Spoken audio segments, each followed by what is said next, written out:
Pada suatu hari, sebut saja Junet. Dia itu sudah menikah dengan seorang gadis dari desa di Pulau Bali bernama Ulfa, guys.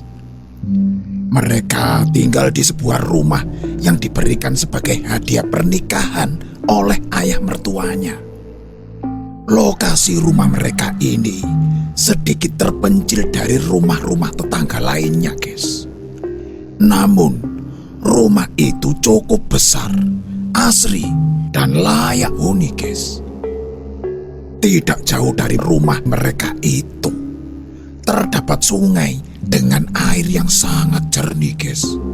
Selain digunakan untuk mandi dan mencuci pakaian, air sungai ini juga cukup bersih untuk diminum. Tapi, guys, perlu diketahui, desa tempat mereka tinggal ini terkenal dengan keangkerannya, guys. Di desa ini masih sering terjadi fenomena-fenomena aneh, guys. Bahkan hingga kini, guys, dikenal sebagai daerah terlarang bagi siapapun yang datang dengan niat buruk. Jika aturan ini dilanggar, nasib orang tersebut biasanya tidak akan beruntung, guys. Selain itu, ada pantangan-pantangan yang dipegang teguh oleh warga desa. Misalnya, jangan sekali-kali mencoba mengambil barang milik orang lain tanpa izin atau mencuri di kampung ini, guys. Akibatnya bisa sangat fatal. Pelakunya bisa tersesat dan mengalami hal-hal yang sangat menakutkan, guys. Pantangan lain yang perlu diketahui bagi pendatang adalah tidak boleh bersiul di malam hari, meludah sembarangan, atau mengorek-ngorek kerak nasi, guys. Yang paling menjadi pantangan di situ adalah menjemur pakaian dalam perempuan yang sedang haid di luar rumah atau membiarkannya tercampak di kamar mandi, guys. Hal itu, guys, sangat pantangan di desa itu. Meskipun tampak sepele, guys, tapi tidak ada seorang pun yang berani melanggar pantangan-pantangan tersebut. Entah berhubungan atau tidak dengan pantangan-pantangan ini, Junet, guys, akhirnya mengalami kisah menyeramkan yang masih dia ingat hingga kini, guys. Jadi saat itu, bertepatan dengan hari Selasa Kliwon, guys, istri Junet ini baru pulang dari rumah sakit. Wanita yang sangat dicintai Junet ini sempat dirawat inap karena keguguran pada kelahiran ketiganya, guys. Karena masih mengalami pendarahan, dia itu jadi sering keluar masuk kamar mandi yang terletak di pinggir sungai sebelah rumah mereka, guys. Lah, kamar mandi ini hanya berdinding bilik bambu tanpa atap di atasnya, guys. Beberapa hari setelah kepulangan istrinya dari rumah sakit ini, malamnya Junet mendapat giliran ronda. Saat dia sedang asik berbincang dengan beberapa petugas ronda lainnya, tiba-tiba, guys, terlihat dari arah puncak bukit sebuah cahaya merah berbentuk seperti bintang jatuh, guys. Junet pun merasa penasaran, guys, dengan penampakan itu. Karena cahaya aneh itu tampak meluncur deras ke arah rumah mereka. Kejadian aneh ini, guys, membuat hati Junet tidak tenang dan cemas. Jantungnya berdegup kencang, guys. Rasa khawatir menyelinap di dalam dada Junet. Dia merasa cemas karena saat itu Junet meninggalkan istrinya yang belum pulih sepenuhnya di rumah bersama dua orang anak mereka yang masih kecil, guys. Lah, untuk menyelidiki fenomena aneh tersebut, Junet bersama dua petugas ronda lainnya bergegas menuju tempat di mana cahaya itu jatuh, yaitu di daerah rumahnya, guys. Saat di situ, betapa terkejutnya mereka, guys. Mereka itu lah kok melihat ular-ular seukuran belut sawah, guys. Yang membuat mereka ngeri adalah Ular-ular itu berkumpul di sekitar sumur, mengerubungi celana dalam istri Junet yang mungkin lupa dicuci siang tadi akibat keletihan, guys. Junet dan kedua rekannya itu terpaku lama melihat keanehan ini, guys. Mereka terpana seperti orang yang terkena sihir. Tidak lama kemudian, ular-ular itu tiba-tiba meninggalkan celana dalam istrinya Junet dan menyisakan lubang-lubang bekas gigitan mereka, guys. Setelah ular-ular itu pergi, tiba-tiba, guys, Junet mendengar suara Ulfa, istrinya itu, menjerit-jerit seolah sedang menahan kesakitan. Mendengar jeritan tersebut, para tetangga pun terbangun dan segera berlari menuju ke rumah mereka, guys. Saat di dalam rumah, Junet melihat istrinya pingsan, guys. Dan yang membuat dia ngeri adalah bagian perut istrinya, guys. Dari perut Ulfa itu tumbuh rambut-rambut aneh yang menjijikkan. Bentuknya itu seperti ular-ular kecil yang bergerak ke sana kemari, guys. Para tetangga yang hadir pun terlihat sangat ketakutan, guys. Satu persatu mereka mundur menjauh dari rumah Junet. Hanya 2 laki-laki tua yang tersisa. Namun mereka juga tampak bingung dan terkejut melihat fenomena aneh yang menakutkan ini, guys. Sementara itu, ular-ular kecil yang menyerupai rambut semakin banyak bermunculan, guys. Dan Ulfa terus merintih kesakitan, guys. Junet pun hanya bisa memandangnya dengan penuh ketakutan dan tidak tahu harus berbuat apa. Di tengah kekacauan itu, tiba-tiba terdengar suara adzan subuh dari kejauhan, guys. Anehnya, begitu suara adzan terdengar, ular-ular kecil di perut Ulfa itu mulai menghilang, guys. Setelah itu, Ulfa pun akhirnya tertidur karena kelelahan menahan sakit. Ketika matahari mulai terbit, Ulfa mulai tersadar, guys. Tapi dia tampak seperti orang linglung dan tidak bisa diajak bicara, guys. Dia hanya duduk termenung dengan tatapan kosong, guys. Junet tidak tahu apa yang sebenarnya terjadi dengan istrinya ini. Di malam berikutnya, guys, menjelang tengah malam, Ulfa kembali mengerang kesakitan sambil memegangi perutnya. Junet mencoba untuk menenangkannya, tapi tidak berhasil, guys.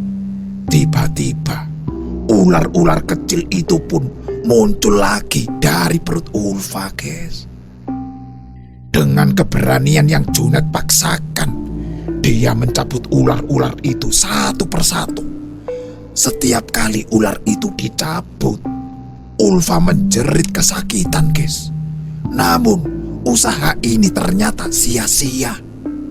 Anehnya, guys, setiap kali ular-ular itu dicabut ya, mereka itu muncul lagi seolah-olah berakar di dalam perut istrinya itu, guys. Para tetangga yang datang pun hanya bisa melongo, guys, dan tidak mampu berbuat banyak. Mereka hanya merasa prihatin terhadap penyakit yang dialami Ulfa ini. Penyakit itu benar-benar aneh dan mengerikan, guys. Malam itu pun semakin larut. Tetapi masalah ini tetap berlanjut hingga pagi hari, guys. Dan kemudian menghilang ketika menjelang subuh, guys. Lalu pada siang harinya, Ulfa tetap tidak bisa diajak bicara, guys. Seperti orang linglung, guys. Melihat keanehan ini, Junet pun mulai curiga bahwa istrinya itu mungkin terkena guna-guna atau sihir. Untuk memastikan dugaan ini, guys, Junet segera melaporkan kasus ini kepada ayah mertuanya di kota Denpasar. Ayah mertuanya pun setuju dengan pendapat Junet bahwa putrinya ini mungkin telah terserang ilmu gaib atau sihir. Beliau kemudian berusaha mendatangi berbagai orang pintar yang menguasai ilmu gaib, guys. Bahkan hingga ke Banyuwangi. Namun, tidak ada seorang pun yang mampu menyembuhkan Ulfa ini, guys. Waktu pun berlalu. Sudah hampir 1 bulan, guys. Setiap malam Ulfa mengerang kesakitan saat ular-ular itu muncul dari perutnya, guys.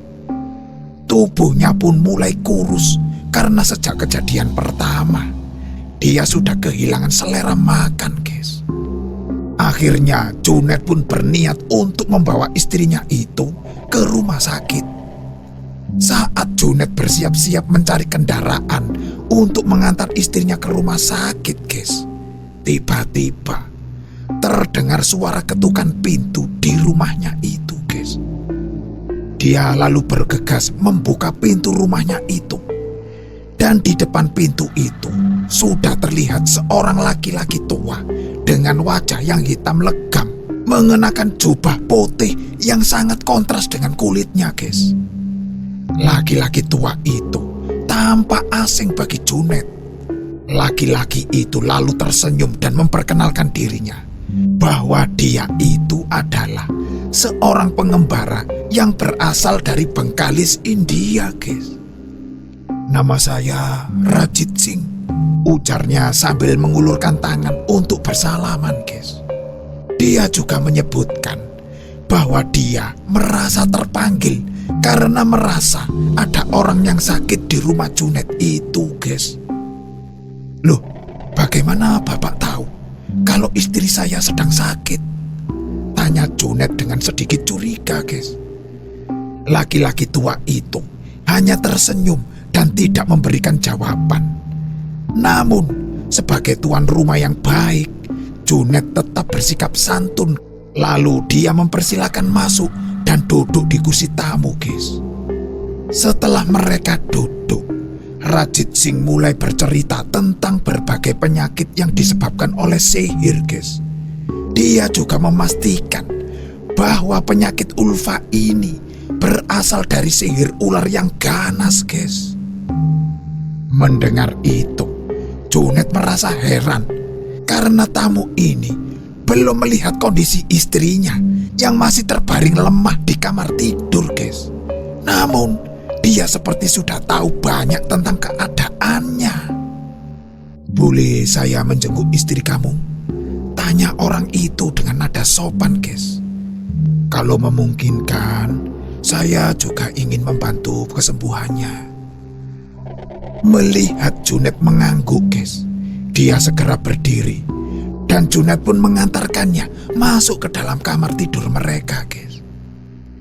Hanya sebentar dia memperhatikan Ulfa. Kemudian mereka kembali keluar dan duduk kembali di kursi tamu. "Dugaan saya benar. Istri kamu itu terkena sihir ular yang ganas. Dan jika tidak segera ditangani, itu bisa menyebabkan kematian."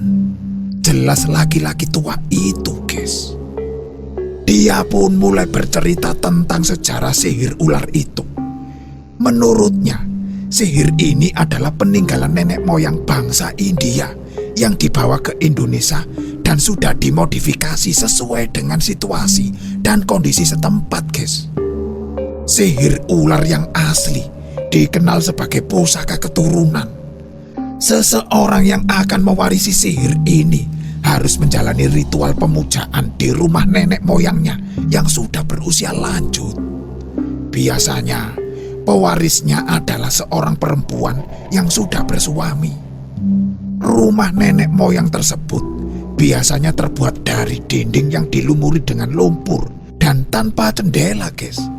Kecuali sebuah pintu yang tidak boleh dibuka lama-lama saat matahari bersinar terang. Di dalam rumah nenek moyang itu, sebuah lampu minyak harus dinyalakan dan tempayannya pun diisi air minum. Para calon pewaris pusaka kuno ini harus merangkak dengan lutut dan siku saat masuk. Mereka tidak diperbolehkan untuk berbicara sepatah kata pun, guys. Semuanya dilakukan melalui isyarat. Lah, Setelah berada di dalam, mereka harus melepaskan semua pakaian dan duduk bersila, guys.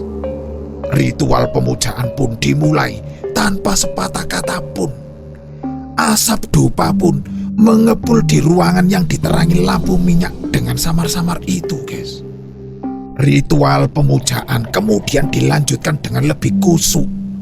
Para peserta berdiri tegak, lalu tubuh mereka diarahkan menghadap lampu minyak tanpa bergerak sedikit pun, guys. Tiba-tiba muncul seorang laki-laki misterius mengangkat sebuah dupa. Sosok ini menghirup asap dupa dan menghembuskan asap tersebut ke seluruh tubuh mereka yang sedang mengikuti ritual, guys.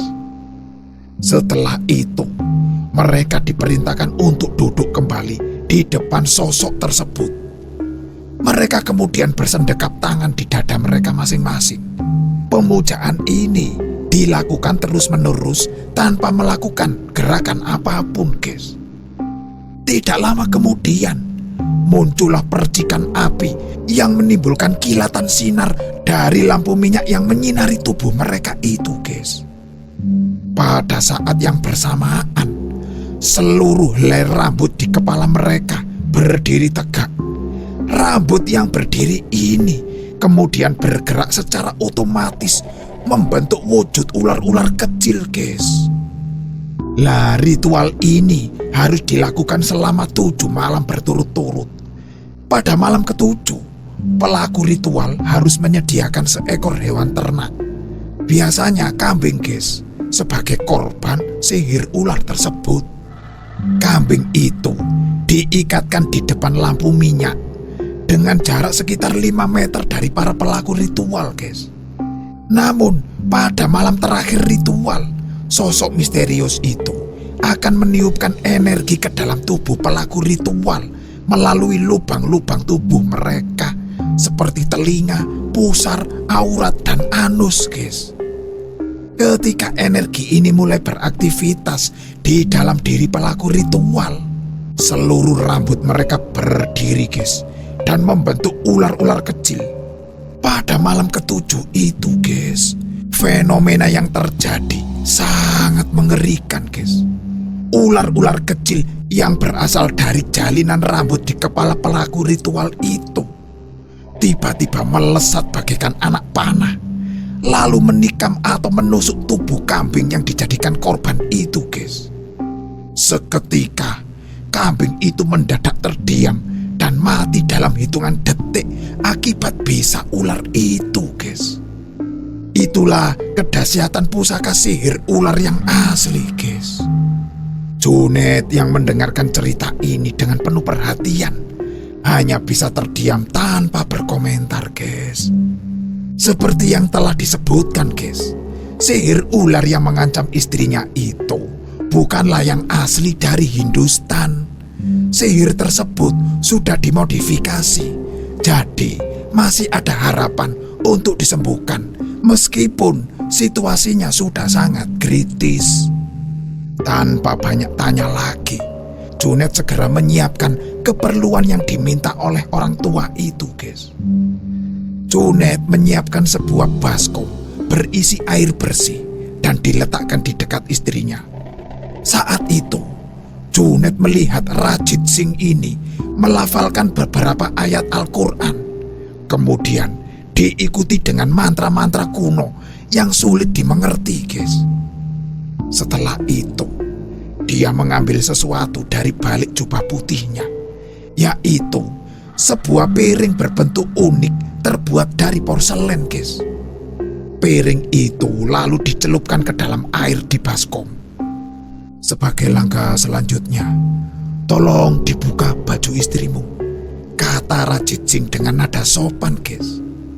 Meskipun agak ragu-ragu, Junet pun akhirnya mengikuti arahan pria tua itu demi kesembuhan istri tercintanya, guys. Begitu pakaian Ulfa dibuka, piring porselen antik yang dipegang oleh Rajit Singh itu diletakkan di atas dada Ulfa, guys. Anehnya, guys, di balik piring tersebut tampak lengket puluhan ular-ular kecil berwarna hitam legam. Ular-ular ini memiliki bentuk yang mirip dengan cacing tanah, guys. Dengan panjang sekitar 30 cm dan diameternya itu tidak lebih besar dari kepala lidi, guys.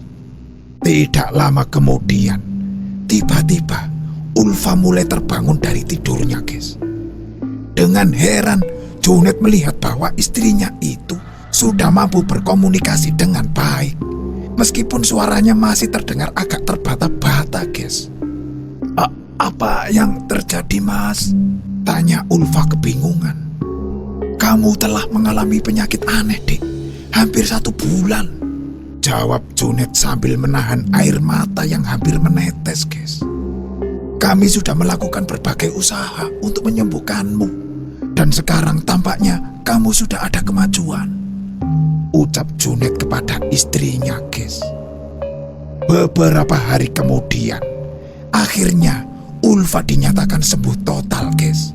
Dan bisa beraktivitas seperti biasanya.